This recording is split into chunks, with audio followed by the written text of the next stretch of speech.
So it's January, and it's the end of January.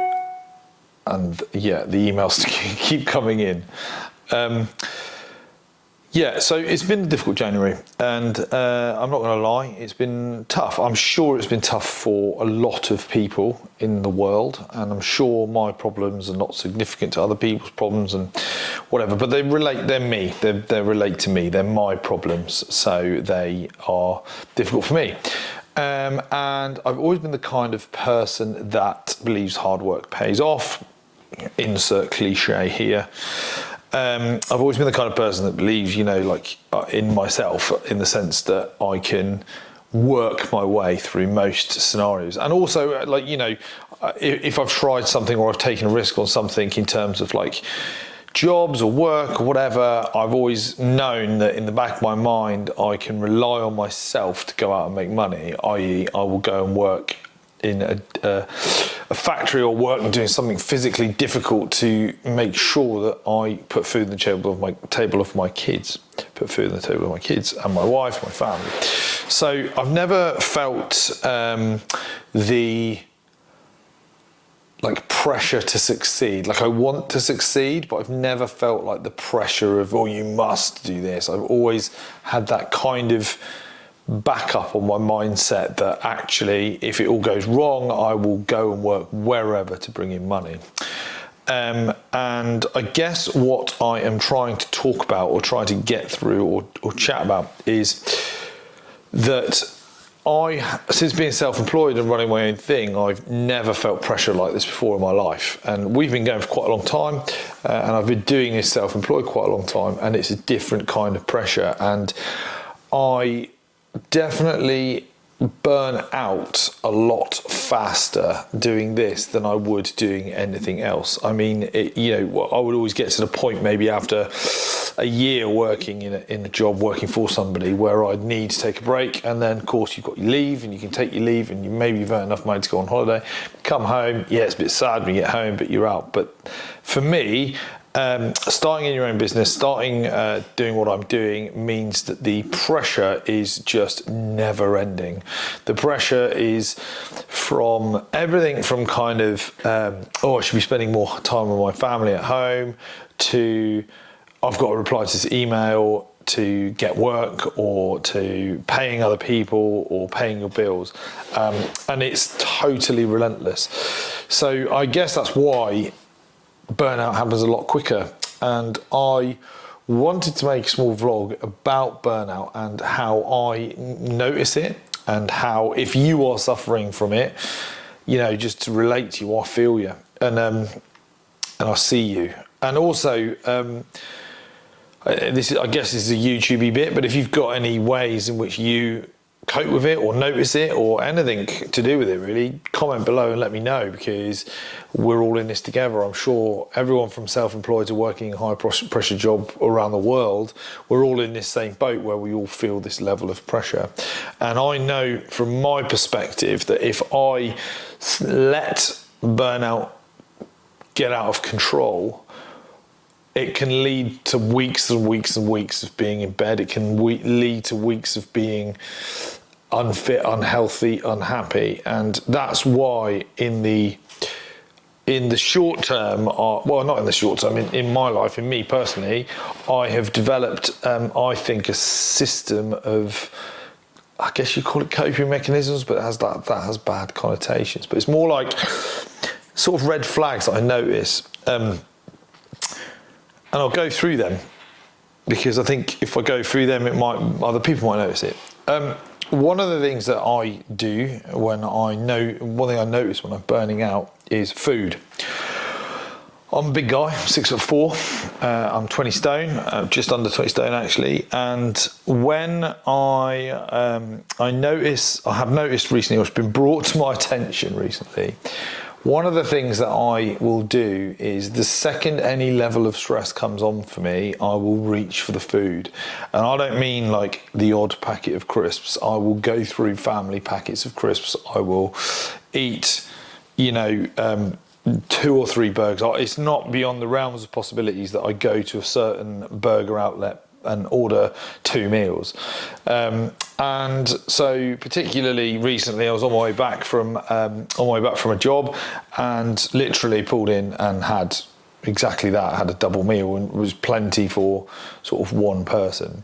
So that's one sort of red flag that I've noticed, is that, you know, that the second I sort of start saying, oh, okay, I'm stressed. Now, when I noticed that, I've put into place sort of things that make me go, okay. And one of the things I do is the keto diet. Now, I know loads of people that are hating on it or hating on this, but I find that being able to just restrict that a little bit, and it's not something I would do forever, but I find that being able to just go, hang on, struggling with the amount of food I'm eating, let's just limit this to here.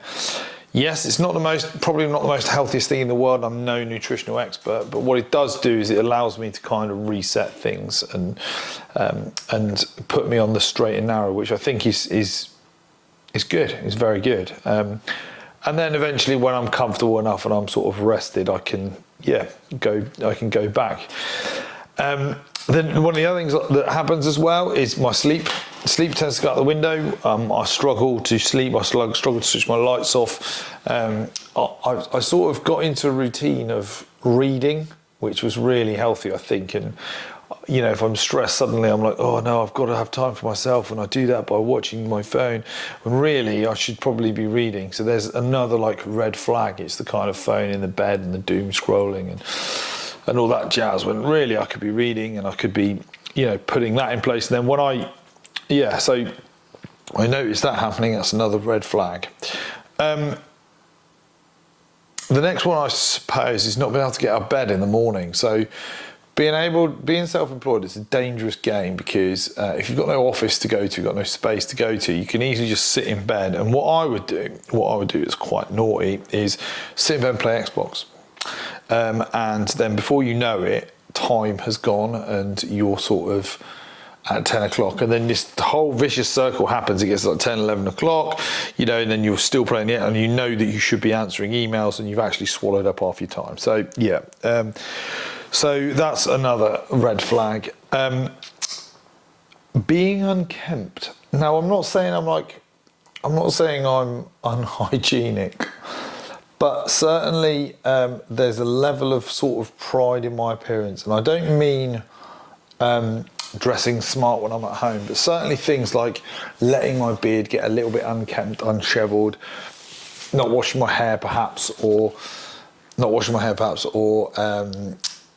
just maybe spending the day in my pajamas or in my trackies, because I'm at home and I can do that. So to me, these are all sort of small red flags behind. And when I say red flags, what I don't mean that, damn it, yeah, I'm definitely now burnt out. What I actually mean is they are small indicators that are not necessarily like I've not been doing these for weeks and weeks and weeks. They're just small little signs that I'm starting to burn out. So I think I've probably mentioned in there a couple of things that I do to sort of correct that. So, for example, sleeping. I notice I don't sleep, so bang, straight away I'm going to start reading my book. So reading my Kindle at night, getting the lights down low, enables me to calm my mind and sort of set myself going, turning all the lights off in the room, making it a little bit more comfortable. I will say these things are not infallible. They don't often, sometimes they don't work. And then like making sure I'm up on time in the morning, making sure I'm up, and even though I've got nowhere to be, just get out of bed for like 9, say goodbye to the kids, and then just sort of get down into work or exercise or walk the dog. Just get up, get out, and that actually helps. Food, yeah, I've talked about food, just restricting what I eat in terms of like turning around and saying, okay, it's keto for me this part of this month. And just really kind of switching off those urges. And one of the biggest ones, another email. I guess one of the biggest things I do is any stress situation, and I mean any situation that's a pinch point, alcohol's got to go. It's as simple as that. And I think that's the one big piece of advice I would maybe give to anybody out there that's kind of like struggling and thinking they can have the odd glass of wine. Just no. Just absolutely no. It doesn't. Alcohol has this ability, even if you just have the one, it has this ability to make you slightly sad, or make you make those kind of decisions. Now, where alcohol comes into it for me is I've always been a person who can have the odd drink, and not get stupid. But here's the thing, right? If I sit down and I'm stressed and I have a drink, okay, I'm more relaxed, yes, and I'm more open to suggestion, which means I'll have fish and chips, or I'll drink another beer, or I'll eat sweets, or I'll look for a cake, or order a takeaway. And that in itself is this kind of vicious circle, because the next day maybe I feel a little bit rough because I've eaten this food and I've drunk this beer, and so I'll just have like a massive roast dinner and double boil, and then it just steamrollers into this huge issue. So any stressful situation for me, any scenario where there's a pinch point, alcohol's got to go. So that's like a really important part of what I do. And the next thing is sort of get out and create is the next thing that I do personally. Is, as I love photography, it's my work as well as my hobby and my passion. So go do some night photography, go and do those things that remind yourself what it is you're doing, why you're doing it, and why you love it. And I think that's the key thing around it. And exercise, like, as much as I sort of hate to tell myself this and resist it, training's pretty important. If I can get out and get those endorphins pumping, even if it's 3 times a week. This isn't going to, so that's it. But my sort of final point to bring this vlog to a close, really, I would say, is that these aren't things that you're going to do and that are going to instantly fix me. Do you know what I mean? They're not things that I would pretend like do all at once, or do and put them in place and then straight away I feel less burnt out. I mean, these are things that I will put into place to combat those. And actually what happens then is the burnout starts to fade. It sort of brings myself back from the precipice. But I would also advise and say that, that one of the things that hits me hard is self-esteem, low self-esteem, as soon as I'm starting to feel burnout. And that is when I notice most that I need to stop, and I need to rest, and I need to watch TV, I need to go to rugby games, I need to enjoy my children, enjoy my dog, support my son playing rugby, and do those little passion things. So to bring this to a close, if you're struggling with burnout, hopefully this has helped you. Hopefully this has helped you notice some of those signs. And if you are suffering from it, and if you are finding it difficult, I guess I just want to say, I see you, and, listen to yourself, have a rest, forgive yourself, be easy on yourself, and take it easy. So until my next ramble/vlog, see you soon.